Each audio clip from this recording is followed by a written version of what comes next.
হাসনাত আবদুল্লাহর পোস্ট সম্পূর্ণ রাজনৈতিক স্টান্টবাজি বই আর কিছুই নয় বলে মন্তব্য করেছে সেনা সদর। এছাড়া ২৭ বছর বয়সী এই ছাত্রনেতার বক্তব্যকে অত্যন্ত হাস্যকর ও অপরিপক্ক গল্পের সম্ভার হিসেবেও আখ্যা দিয়েছে সেনাবাহিনী। এমন তথ্য প্রকাশ করেছে নেত্র নিউজ। তাদের কাছেই সেনা সদর একজন মুখপাত্রের মাধ্যমে বক্তব্য পাঠিয়েছে বলে জানিয়েছে সুইডেন ভিত্তিক সংবাদ মাধ্যমটি।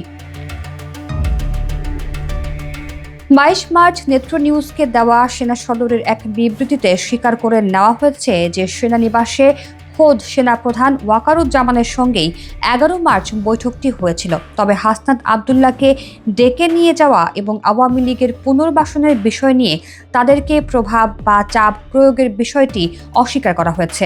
ওই বিবৃতিতে বলা হয়, হাসনাত আবদুল্লাহ ও তার দলের আরেক মুখ্য সমন্বয়ক সার্জিস আলমের আগ্রহেই এই বৈঠকটি হয়েছিল। এর আগে ২১ মার্চ এক ফেসবুক পোস্টে হাসনাত আবদুল্লাহ দাবি করেন, আওয়ামী লীগ সরকারের সাবেক মন্ত্রী সাবের হোসেন চৌধুরী, জাতীয় সংসদের সাবেক স্পিকার শিরিন শারমিন ও ঢাকার মেয়র শেখ ফজলে নূর তাপসকে সামনে রেখে রিফাইন্ড আওয়ামী লীগ নামে নতুন একটি ষড়যন্ত্র নিয়ে আসার পরিকল্পনা চলছে।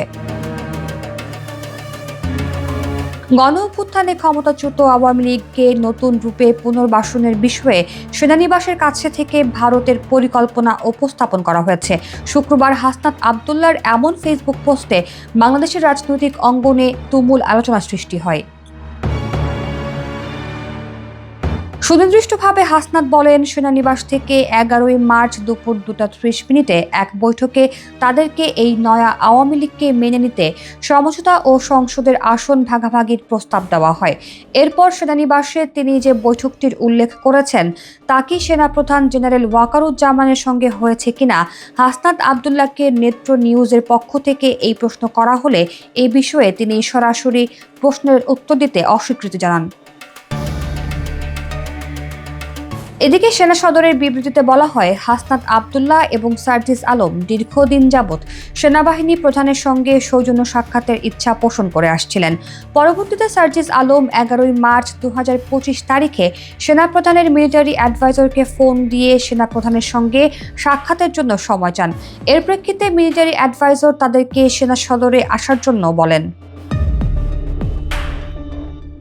সেনা সদর নেত্র নিউজকে জানায়, ১১ মার্চ দুপুরে সার্জিস এবং হাসনাত আবদুল্লাহ সেনা সদরে না এসে সরাসরি সেনা ভবনে সেনাবাহিনী প্রধানের সঙ্গে দেখা করার জন্য অপেক্ষা করেন। পরবর্তীতে সেনাপ্রধান অফিস কার্যক্রম শেষ করে সেনা ভবনে এসে তাদের সঙ্গে দেখা করেন। আওয়ামী লীগ প্রসঙ্গে আলোচনা হওয়ার বিষয়টি সেনা সদরের বক্তব্যে অস্বীকার করা হয়নি। সেখানে বলা হয়, আলোচনায় আওয়ামী লীগকে নিষিদ্ধ করার প্রসঙ্গে উঠে আসলে সেনাপ্রধান ওয়াকারুজ্জামান নিজের অভিমতের কথা ছাত্রনেতাদের জানিয়েছেন। নেত্র নিউজকে দেওয়া বিবৃতিতে সেনাপ্রধানের বক্তব্যের উদ্ধৃতি দিয়ে বলা হয়, আওয়ামী লীগের যেসব নেতারা ফৌজদারি মামলায় জড়িত নয় এবং ক্লিন ইমেজের অধিকারী, তাদের সমন্বয়ে নতুন আওয়ামী লীগ আসন্ন জাতীয় সংসদ নির্বাচনে অংশগ্রহণ করলে নির্বাচন প্রতিদ্বন্দ্বিতামূলক, ফলপ্রসূ ও আন্তর্জাতিক মহলে অধিকতর গ্রহণযোগ্যতা পাবে। কিন্তু এই ব্যাপারে সরকার ও সব রাজনৈতিক দল মিলেমিশে আলোচনার মাধ্যমে সিদ্ধান্ত নিতে পারেন বলে তিনি মত প্রকাশ করেন। আওয়ামী লীগের প্রসঙ্গে দেওয়া বক্তব্য সেনাপ্রধানের নিজস্ব অভিমত হিসেবে আখ্যা দিয়ে ছাত্রনেতাদের ওপর চাপ প্রয়োগের অভিযোগ বিবৃতিতে অস্বীকার করা হয়েছে। প্রকৃতপক্ষে বিষয়টি কোনো ক্রমেই তাদেরকে ডেকে নিয়ে যাওয়া এবং আওয়ামী লীগের পুনর্বাসনের বিষয় নিয়ে তাদেরকে প্রস্তাব বা চাপ প্রয়োগ করার মতো ঘটনা নয়, যোগ করা হয়েছে সেনা সদরের ওই বিবৃতিতে।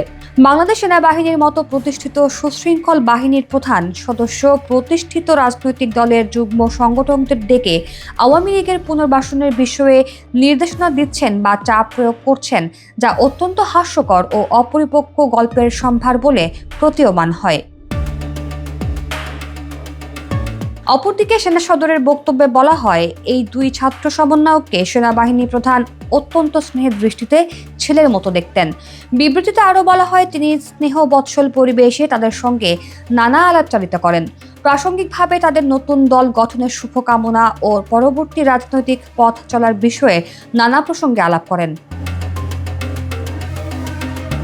নেত্র নিউজকে পাঠানো বিবৃতিতে এও বলা হয়, সেনাপ্রধান ছাত্রনেতাদের রাজনৈতিক দলের প্রস্তুতি, অংশগ্রহণ ও অন্যান্য সক্রিয়ভাবে রাজনৈতিকভাবে প্রতিষ্ঠিত সকল দলের অংশগ্রহণের প্রয়োজনীয়তার ব্যাপারে ব্যাখ্যা করেন।